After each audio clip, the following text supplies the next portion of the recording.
Hello and welcome to the American College of Osteopathic Internists podcast, Docs Off the Clock. Juggling the business of medicine and caring for patients means doctors always seem to be on the clock. Docs Off the Clock features some of today's best voices in healthcare with tips on how to live a better, balanced life. Thanks for stopping by today. February is American Heart Month, and there is no better time than right now to explore your heart health and well-being as a medical student or physician. Joining us for this important conversation is Dr. Laura Roche, the Joplin Campus Dean at Kansas City University, who will give us some steps that can be taken to help promote one's own heart health. Now, Doctor, we're talking about heart health today, and I'd like to start with focusing on doctors and medical students. How are their hearts and lifestyles different than the general public? Are they really any healthier? Well, this is an interesting thing. Some studies that have looked at the difference in lifestyle factors and risk factors for heart disease in physicians and in medical students when compared to the general public have found that doctors actually have less risk-taking behavior. So things like they are less likely to smoke, less likely to drink, ride motorcycles without their helmet on, that sort of thing. Physicians in general are much less likely to do that. They've also looked at other factors that are really interesting, such as the prevalence of obesity. And doctors, male doctors, are in general significantly less likely to be obese than the general public. We have about over 33% of Americans have a body mass index in the obese range or even greater. And among male physicians, for example, the obesity rate is only 11%. So that's pretty impressive. That is so interesting. It does make sense, though, I guess. But I'd also love to focus on another subset. Let's talk about women. What are some concerns that are unique to women and their heart health?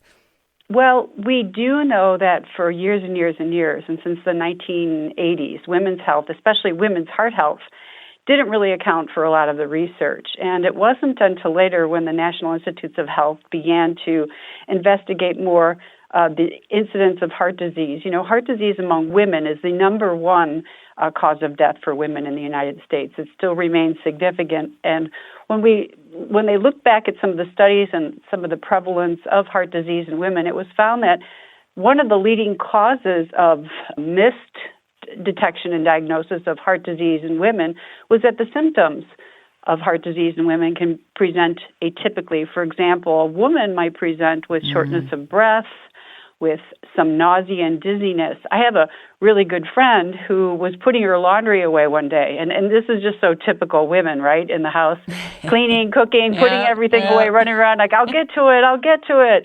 And she said to her husband, I'm feeling a little bit nauseated, but I got to finish folding the towels and put them in the closet. Oh, my God. And he came around the house, he looked at her and he goes, you don't look so good. Maybe we should go to the hospital. And turns out, yes, she had the big one.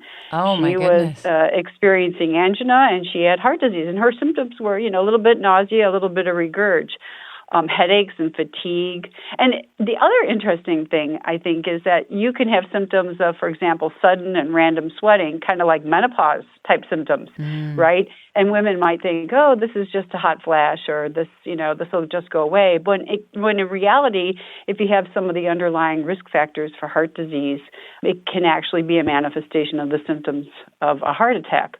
Yeah, so get your heart checked. Well, that leads me into my next question. There's different subsets. We're talking about doctors, we're talking about women, but everyone has a heart. What can we do to help improve our overall heart health for really anyone?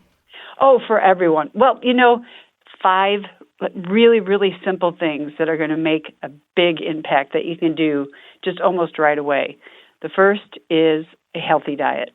So we do know that healthy foods like fruits, vegetables, nuts, whole grains, healthy fats, omega-3 fatty acids are really, really helpful for the promotion and prevention of heart disease. Unhealthy foods like high-fat, red meats, sugar-sweetened beverages, things with trans fat in them, a lot of sodium, not good for the heart. So your healthy diet is key. The other thing is having some healthy physical activity. Now, starting anywhere helps. Anywhere is helpful. So even 30 minutes a day of a moderate to vigorous daily activity is just key. It's important for so many things, but in particular for your heart. So you could even break it up 10 minutes here, 10 minutes here, 10 minutes there. It doesn't have to be all at one straight shot, but 30 minutes a day of moderate to vigorous activity is healthy for you. Also to maintain a healthy body weight, meaning a body mass index that's between 18 and 24. That's kind of the sweet spot where you want to be. And the fourth thing that you can do, which is really important and can't overemphasize this, is to, if you smoke, to quit smoking. There's no healthy amount of smoking at all, anywhere, everywhere. So to quit smoking. And then, we don't think of this, but it's really important. And I have a lot of friends, we get together and we'll have a glass of wine to really have moderate alcohol intake. That would be the fifth thing. Because alcohol, when you really think of it, it's broken down. It's a carcinogen. And really, we're not designed to, I know that they have a variety of recommendations. They say red wine is a good thing for you. You can have a glass here or there. But really to limit the alcohol intake as much as you can, because we do know that any amount of alcohol intake is associated with higher risk, and it's something that you can do almost immediately and just, keep it out of your diet. I do have one more question as we wrap up here. I'm 31 years old, and I think about heart health as something I won't have to worry about for a couple more years, right? 10, what? 20 years if I'm lucky. No. Stop that. Well, that's my question is, You need to think about it right now, today. No, those 5 things I just told you to do, please do them if you can, because you're worth it, right? I think, doctors don't realize how valuable they are and how long it takes to train them and how smart they are. And we have a lot of sometimes unhealthy coping mechanisms. We don't sleep very well. Sometimes we just eat junk food in the doctor's lounge.